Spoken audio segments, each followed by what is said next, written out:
Hello everyone, thank you for coming on to my channel, and today I would like to make a comment with regard to the topic of Sultan Ibrahim, our Yang di-Pertuan Agong, and former Prime Minister Ismail Sabri have shown good examples of being a Malay as well as a Muslim rather than the party PAS or Party Islam Malaysia, and also former Prime Minister Tun Dr. Mahathir. Now, ladies and gentlemen, my fellow Malaysians, in the recent past, we can see that Party Islam Malaysia, which has touted itself to be the defender and even the warriors of Islam, have shown how narrow-minded their interpretation of Islam is, and have also shown how their version of Malaysia with regard to being Malays that is very conservative as well as restrictive and the nature of nation building. We can see in the past that Hadi Awang have labelled the non-Muslims or non-Malays as seperti haiwan, or like animals, with regard to their dress code. And we have also seen him talking about how non-Malays or non-Muslims have low morality with regard to corruption, suggesting that they are more corrupt than Muslims. And in the recent past, we have seen how Siti Mastura have stuck with her narrative that Chin Peng is related by blood with regard to Lim Kit Siang, as well as Lee Kuan Yew is also related in terms of family relations with many members of the DAP, including Lim Guan Eng, Lim Kit Siang, and many other leaders.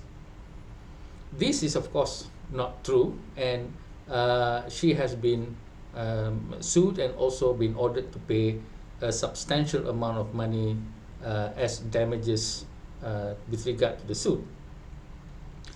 Furthermore, we have also seen Pas Razman from Perak, again equating the leader of DAP, Nga Kormeng, which he falsely accused of organizing the Agong festival and waving the China flag, and also making the narrative that Chinese are disloyal to Malaysia, and that they also have the connection to communism, similar to Siti Mastura with the Chin Peng narrative, of which Chin Peng, we know, is the leader of the Chinese or the leader of communists in Malaya, even though all of us know that there are Malays who are also communists and are considered warriors, like Rashid Maidin.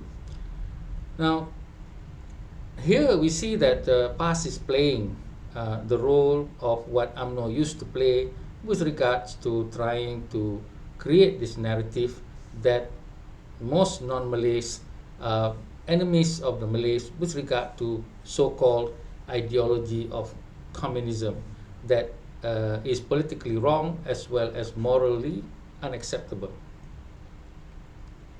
Now, with regard to our former Prime Minister, who had become Prime Minister twice, which is Tun Dr. Mahathir, we have seen him use again and again the idea of pendatang. He keep calling the non-Malays as pendatang, even though many of the non-Malays are born in this country, tanah tumpah darahku.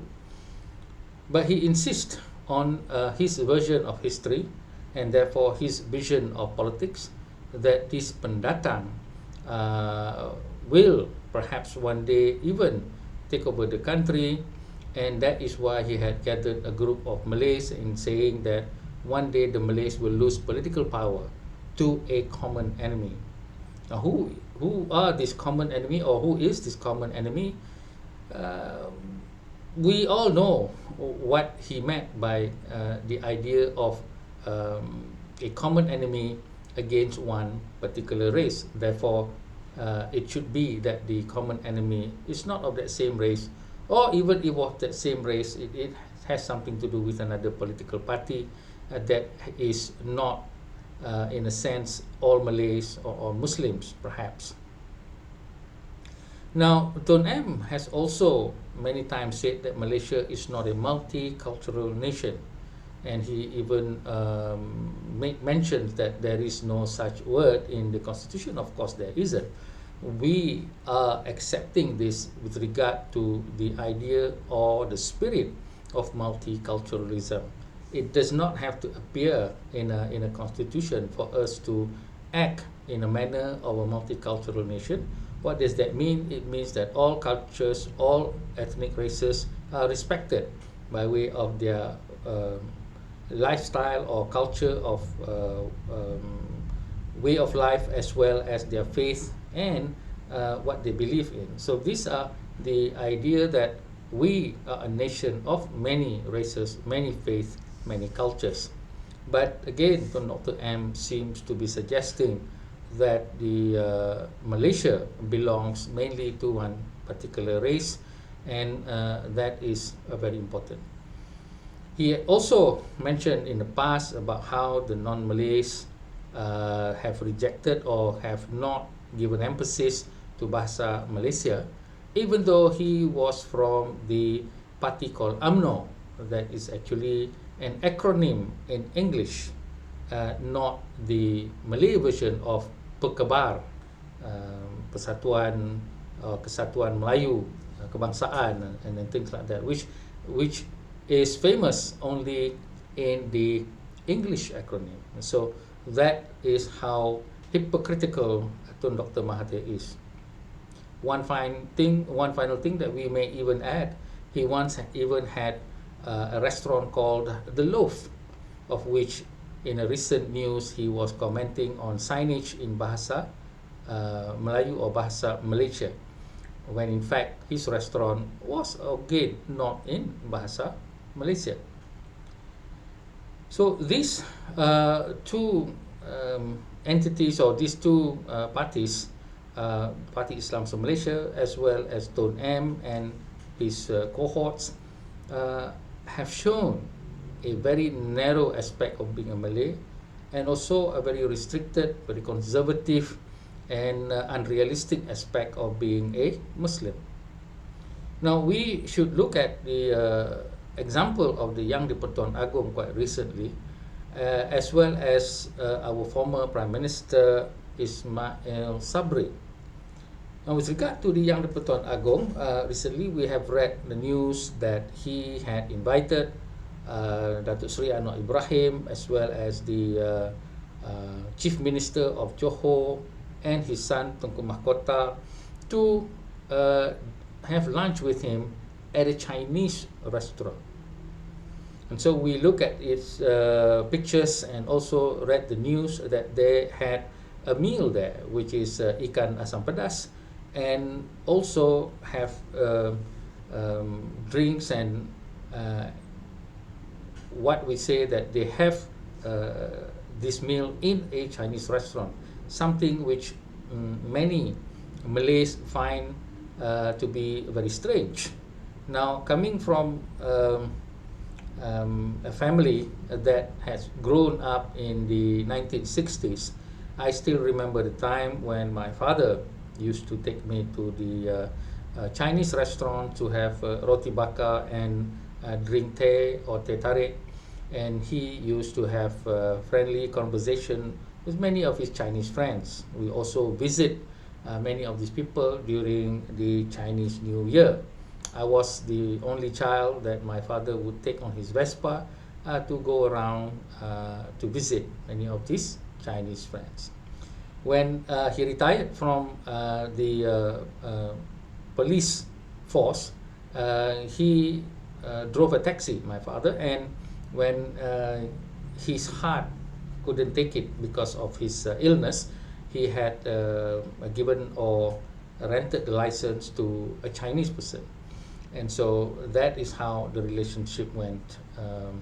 And I grew up with these many Chinese or multicultural friends, as well as going to a school which is a vernacular Chinese school, Sekolah Menengah Jenis Kebangsaan Hua Lian for 5 years. So this is what Malaysia is all about, and I think the idea that Sultan Ibrahim was trying to portray is that Malaysia is for all, and that even Islam is wide enough for us to accept one another. I have been to the United States and stayed there for 6 years for my first and second degree, and I have also been in Edinburgh or Scotland, where I studied or read for my PhD for 3 years. And so all this while, we have been living as a minority Muslim, and we have eaten at their McDonald's, we have eaten at their Wendy's, at many restaurants, and that is something that shows the wideness and inclusiveness of Islam as a religion that is very practical, as well as a religion that has not the restriction that is usually forwarded by many of the clerics who have always been living in a majority Muslim country. And so they neither have the experience, nor the knowledge, nor the spirit of the idea of Islam being part of a larger human civilization. Now, with regard to our former Prime Minister Ismail Sobri from UMNO, he has the Yayasan Keluarga Malaysia, and in one of the news, he was shown to be giving charity or to be giving money to several Christian families who were not in the best of circumstances, as well as also visiting many orphanages and giving charity as well as financial aid to all kinds of orphans, whether they are Muslims or non-Muslims. And this is an act which I find most touching, as well as something which politically we need to embrace, the idea of inclusiveness. Poverty knows no faith, poverty knows no race, poverty knows no political ideology. And so poverty is part of the human condition, and compassion is part of us as a human being, as well as we being a Malay or Chinese or an Indian, or we being a Christian or being a Muslim, as well as being a Hindu or any other religion. Compassion is always the foremost part of our faith.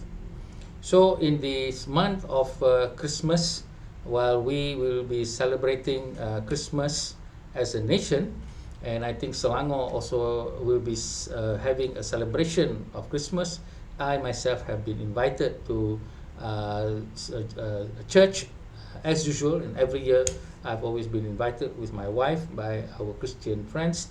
I would like to wish all Christians a Merry Christmas, and I wish to thank God and also thank Allah for having Yang di-Pertuan Agong, Sultan Ibrahim, as well as someone like Ismail Sobri, to show us the way forward as being Malaysians, as being a Malay, as well as being a Muslim, to become part of the human society, as well as part of the human family within our nation. With that, thank you very much.